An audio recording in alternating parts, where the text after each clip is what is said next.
नमस्कार। जम्मू कश्मीर विधानसभा चुनाव को लेकर सबसे बड़ी खबर सामने आ रही है और कभी भी तारीखों का ऐलान हो सकता है जम्मू कश्मीर विधानसभा चुनाव को लेकर, क्योंकि अब जो प्रक्रिया है चुनाव को लेकर वो संपूर्ण हो चुकी है और 90 सीटों का जो ओपिनियन पोल है वो भी काफी चौंकाने वाला सामने आ रहा है। तो इस बार या जम्मू कश्मीर में क्या भारतीय जनता पार्टी अपनी सरकार बनाने जा रही है या जो गठबंधन बना है वो यहाँ पर सरकार बना पाएगा, इसको लेकर महत्वपूर्ण आंकड़े, क्योंकि जम्मू कश्मीर को लेकर बड़ी खबर सामने आ रही है और कभी भी तारीखों का ऐलान हो सकता है। और सुप्रीम कोर्ट का भी बड़ा फैसला आया है क्योंकि चुनाव को लेकर जो प्रक्रिया है वो लगभग पूरी हो चुकी है, क्योंकि धारा 370 के बाद अब यह विधानसभा चुनाव होने जा रहे हैं और लोकसभा चुनाव की भी तैयारियां शुरू हो चुकी है, क्योंकि लोकसभा की 6 सीटें और विधानसभा की 90 सीटें आती हैं और इसी साल दोनों चुनाव होने जा रहे हैं। तो क्या कुछ आंकड़ा होगा, क्योंकि जम्मू कश्मीर महत्वपूर्ण माना जा रहा है और जम्मू कश्मीर को लेकर जो ओपिनियन पोल है वो भी काफी चौंकाने वाले आंकड़े सामने आ रहे हैं, क्योंकि जम्मू कश्मीर में जो चुनाव की प्रक्रिया है वो लगभग पूरी हो चुकी है,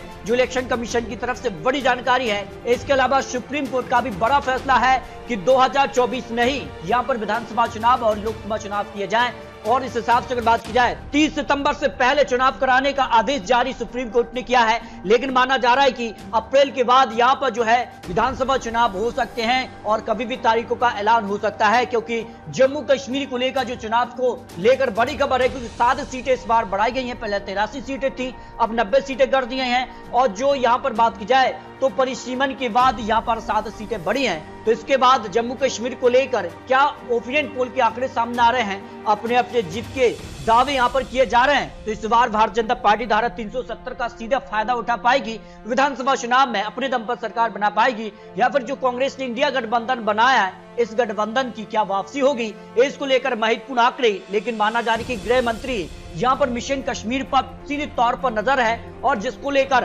कभी भी यहाँ पर चुनाव की प्रक्रिया शुरू हो सकती है, क्योंकि नए कश्मीर के लिए नए वोटर्स इस बार किसका साथ देंगे, क्योंकि अपने अपने जीत के दावे किए जा रहे हैं। तो जम्मू कश्मीर में बाहरी लोग भी वोट दे सकेंगे, इसको लेकर बात की जाए तो काफी हलचल जम्मू कश्मीर में दिखाई दे रही है, क्योंकि इससे पहले जो डीडीसी चुनाव तो उसमें एक गुपकार गठबंधन बना था, तो भारतीय जनता पार्टी ने यहाँ पर सबसे ज्यादा सीटें हासिल की थी। तो उस दम पर क्या कुछ आंकड़ा होगा, इसको लेकर महत्वपूर्ण आंकड़े जम्मू कश्मीर को लेकर सामने आ चुके हैं। बात की जाए तो 2014 के बाद यहाँ विधानसभा चुनाव नहीं हुए, लेकिन 2014 की अगर बात की जाए तो यहाँ पर जम्मू कश्मीर यानी पीडीपी पार्टी ने यहाँ पर 28 सीटों पर जीत हासिल की थी, भारतीय जनता पार्टी ने 25 सीटें, यहाँ पर नेशनल कॉन्फ्रेंस को 15, कांग्रेस को 12 सीट मिली थी, इसके अलावा सीपीआई को 1 सीट और यहाँ पर एनपीपी पार्टी को 1 सीट और निर्दलीय ने 3 सीटें हासिल की थी, जब 87 सीटें रही थी। तो ऐसे में इस बार काफी कुछ बदलाव देखने को मिला है, परिसीमन भी हुआ है, उसके बाद कितना अंतर यहां पर देखने को मिल सकता है, इसको लेकर कुछ महत्वपूर्ण और चौंकाने वाले ओपिनियन पोल के आंकड़े। क्योंकि लोकसभा चुनाव की अगर बात की जाए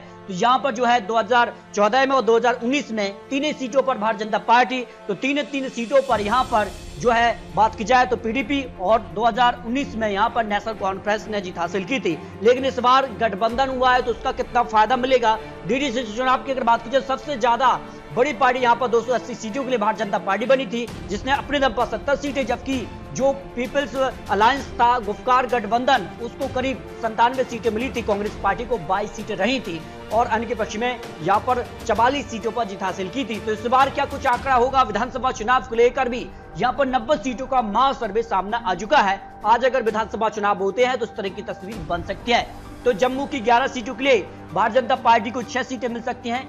यहाँ पर कांग्रेस पार्टी, पीडीपी और यहाँ पर डीएफ पार्टी इंडिया गठबंधन के तौर पर यहाँ पर चुनावी मैदान में होंगी। लेकिन लोकसभा चुनाव के लिए तो गठबंधन है, लेकिन विधानसभा चुनाव के लिए होगा या नहीं, ये भी एक बड़ा सवाल बना हुआ है। फिलहाल अपने दम पर चुनाव लड़ती है तो कांग्रेस पार्टी को 1 सीट पीडीपी और 1 seat DF party plus national conference के पक्ष में जा सकती है। डोडा की 2 सीटों की बात की जाए तो यहाँ पर भारतीय जनता पार्टी को 1 सीट मिल सकती है, 1 सीट यहाँ पर पीडीपी पक्ष में जा सकती है, कांग्रेस से डीएफ पार्टी के पक्ष में 0 सीट जा रही है। पुलवामा की 4 सीटों में से भारतीय जनता पार्टी को 3 सीटें मिल सकती हैं, पीडीपी को 1 सीट, नेशनल कॉन्फ्रेंस कांग्रेस के पक्ष में 0-0 सीट की संभावना यहां दिखाई दे रही है। जबकि बड़ग्राम की 5 सीटों में से भारतीय जनता पार्टी को यहां 4 सीटें मिल सकती हैं, यहां पर इंडिया गठबंधन को 1 सीट की संभावना यहां दिखाई दे रही है। जबकि अगर बात की जाए गांधीपुरी की 3 सीटों की अगर बात की जाए तो 2 सीटों पर भारतीय जनता पार्टी और 1 सीट पर गठबंधन को जीत की संभावना यहां दिखाई दे रही है। अनंतनाग की 6 विधानसभा सीटों की बात की जाए तो भारतीय जनता पार्टी को यहां पर 4 सीटें मिल सकती हैं और यहां पर गठबंधन को 2 सीटों पर जीत की संभावना दिखाई दे रही है।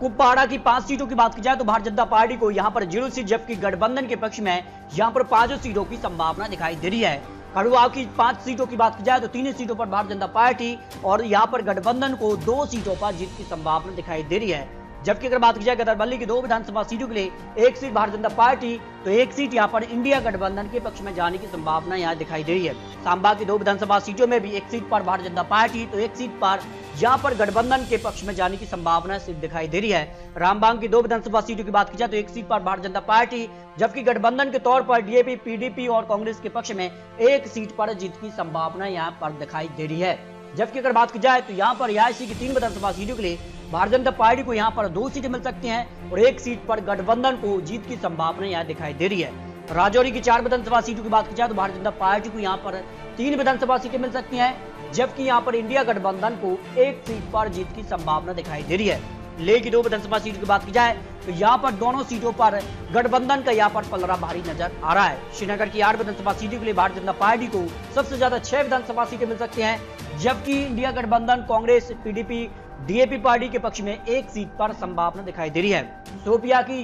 यहां पर 2 विधानसभा सीटों के लिए 1 सीट पर बीजेपी तो 1 सीट पर गठबंधन के पक्ष में ये सीट जाती नजर आ रही है। इस तरह से अगर बात की जाए तो जम्मू कश्मीर की सभी 90 सीटों का जो फाइनल आंकड़ा सामने आ रहा है, यहाँ पर भारतीय जनता पार्टी को सबसे ज्यादा 51 सीटों पर जीत की संभावना दिखाई दे रही है। अगर जम्मू कश्मीर में आज विधानसभा चुनाव हो जाते हैं तो जम्मू कश्मीर भारतीय जनता पार्टी अपने दम पर यानी पूर्ण बहुमत की सरकार बना सकती है, जबकि कांग्रेस पार्टी को अपने दम पर 6 सीटें, जबकि पीडीपी पार्टी को यहाँ पर 19 सीटें, डीएपी पार्टी को 11 सीटें। अगर गठबंधन के तौर पर देखा जाए तो यहाँ पर सीधे तौर पर जो है 39 सीटों पर इंडिया गठबंधन को भी जीत की संभावना दिखाई दे रही है, क्योंकि 46 सीटों पर बहुमत का आंकड़ा मिलता है, वो फिलहाल भारतीय जनता पार्टी को दिखाई दे रहा है। लेकिन आपको क्या लगता है लोकसभा चुनाव और विधानसभा चुनाव में जम्मू कश्मीर में धारा 370 का कितना फायदा भारतीय जनता पार्टी को मिलने जा रहा है, इसको लेकर अपनी राय रख सकते हैं। क्योंकि बात की जाए तो यहाँ पर लोकसभा चुनाव की तैयारियां यहाँ पर जम्मू कश्मीर में शुरू हो चुकी हैं और विधानसभा चुनाव की 90 सीटों पर भी यहाँ पर काफी कुछ हलचल देखने को मिल रही है। तो आपको क्या लगता है विधानसभा चुनाव में क्या भारतीय जनता पार्टी यहाँ पर जो है सरकार बनाने जा रही है? क्योंकि जम्मू कश्मीर विधानसभा चुनाव को लेकर चुनावी तारीखों का ऐलान कभी भी हो सकता है। सुप्रीम कोर्ट ने भी यहाँ पर जारी किया है आदेश कि इसी साल विधानसभा चुनाव हो जाएं और यहाँ पर इलेक्शन कमीशन ने भी यहाँ पर जो है पूरी तैयारियां कर ली है, तो जम्मू कश्मीर में कभी भी चुनाव हो सकते हैं। तो दोस्तों आपको क्या लगता है, आप रख सकते हैं। मिलते दोस्तों और लेटेस्ट और महत्वपूर्ण विश्लेषण के साथ, तब तक के लिए जय भारत।